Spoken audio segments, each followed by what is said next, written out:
के सर पर, रिया की पीठ पर किसका हाथ है, ये आप सब लोगों को भी लग रहा होगा, क्योंकि सभी को लग रहा है और मुझे भी लग रहा है कि वो रिया जो इंडस्ट्री में एक सुपर फ्लॉप हीरोइन है और बहुत ज़्यादा उसकी फ़िल्में नहीं आई हैं, फैमिली बैकग्राउंड भी उसका ऐसा नहीं है कि वो कोई करोड़पति खरबपति हो।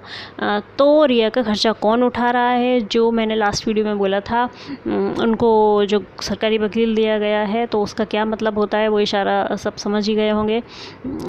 तो उसका खर्चा कौन उठा रहा है इन सब चीज़ों का? वकील का जो खर्चा है, जो उसकी फ़ीस है, जो इतना सुप्रीम कोर्ट में जाके उन्होंने अपनी पिटीशन डाली हुई है, इन सब चीज़ों का जो खर्चा है वो कौन उठा रहा है? क्योंकि रिया की तरफ से ये पॉसिबल नहीं है। रिया का अगर आप देखो तो किसी भी फील्ड में कोई वजूद नहीं है, ना तो बॉलीवुड में, ना ही मॉडलिंग में, या किसी भी चीज़ में आप बोलो कि वो बहुत कोई खरबपति लोग हैं, ऐसा कुछ भी नहीं है।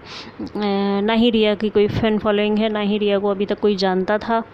तो जो हनी ट्रैप वाली बात है, मैंने लास्ट में बोली थी, वो भी सच लग रही है। और उसका खर्चा कौन उठा रहा है, इन सब पीछे के उसके सर पे किसका हाथ है, किसने इसको छुपा रखा है, ये सब चीज़ें आप लोगों के दिमाग में भी आ रही होंगी। और जैसे कंगना ने बोला है, वो बिल्कुल डेफिनेटली सच है कि असली लोग अभी बाकी हैं, क्योंकि इन सब चीज़ों से सवाल तो उठ ही रहे हैं कि जो रिया जो है, जिसका कोई वजूद नहीं है, वो इतना सब कैसे कर पा रही है मैनेज, और इतना एक प्रोफेशनल तरीके से कैसे वो चीज़ों को हैंडल कर रही है, ये उसके बस की बात नहीं है। तो इसके पीछे जो असली लोग बैठे हुए हैं, जो बहुत पावरफुल हैं, और ऑफ कोर्स मनी तो चल ही रहा है, इधर से उधर ट्रांसफ़र, ये सब मनी मैटर तो शुरू से चल रहा है। उसके सारे फ्रेंड्स, उसके जो रिया के साथ तो चल ही रहा है, और नौकर, इन सब लोगों के बीच में करोड़ों का हेर फेर, ये सब चीज़ें चल रही हैं।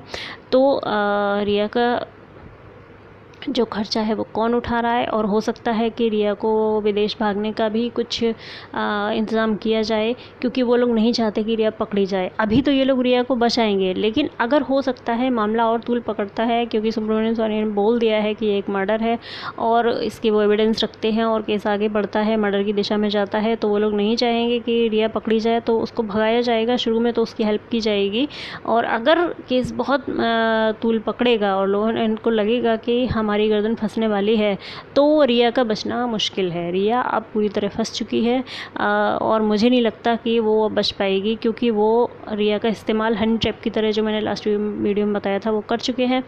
उनको जो अपना गेम करना था सुशांत के साथ, वो उन्होंने कर दिया है। तो शायद अब रिया भी ना बचे, क्योंकि जब तक बच पाएगी तब तक बचाएंगे। उनको लगेगा कि नाम सामने ना आए, उसके बाद किसी मिस्ट्री, कोई ऐसी मिस्ट्री हो जाएगी, कुछ ऐसा मिस्टीरियस तरीके से शायद रिया के साथ भी कुछ हो जाए, और वो इनोसेंट नहीं है, वो कल्प्रिट है। वो कल्प्रिट है, इसमें जो बोल रही हूँ इसका मतलब ये नहीं है कि वो इनोसेंट है, वो कल्प्रिट है, वो इस पूरे साजिश में शामिल है। लेकिन उसके ऊपर जिन लोगों का हाथ है, जो उसका खर्चा बियर कर रहे हैं, जिन्होंने सरकारी वकील उसको दिलवाया हुआ है, वो उसको गायब कर देंगे, और शायद अब रिया की गर्दन फंस चुकी है।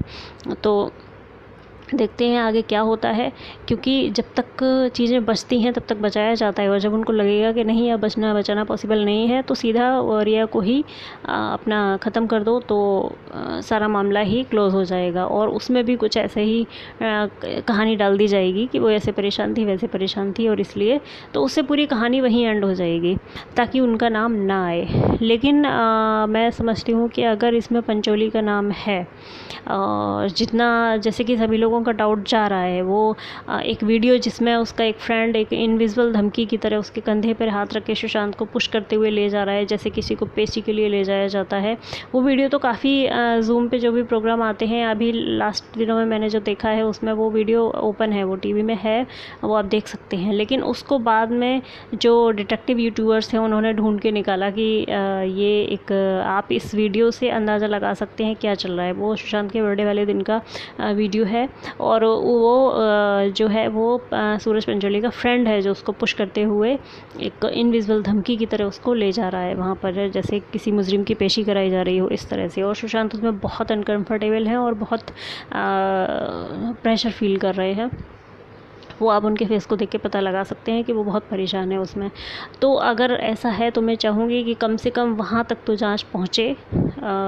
जो बहुत बड़ा नेता है वहाँ तक नहीं जाएगी जांच, जो बहुत बड़े अभिनेता हैं वहाँ तक भी शायद ना जाए, लेकिन कम से कम सूरज तक पहुँचनी चाहिए और उसको सज़ा होनी चाहिए अगर वो इन्वॉल्व है।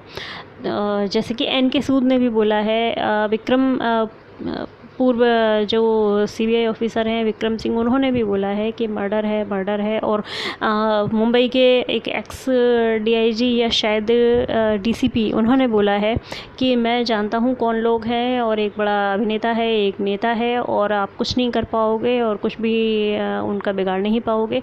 तो ये हम भी जानते हैं कि चाहे कितनी भी फेयर सीबीआई हो जाए तो भी शायद वहाँ तक ना पहुँचा जा सके, लेकिन सूरज तक पहुँचना चाहिए क्योंकि वो अनकंट्रोल हो चुका है, वो एक सीरियल किलर हो चुका है, ये सब बोल रहे हैं। सुशांत, फिर दिशा, उससे पहले उसके सूरज के सुशांत के 2 फ्रेंड, उससे पहले जिया। तो देखते हैं अभी क्या होता है आगे। और जो रिया है वो तो पूरी तरह फंस चुकी है।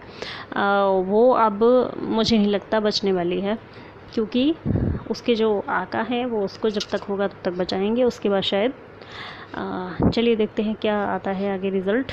नेक्स्ट वीडियो में बहुत जल्दी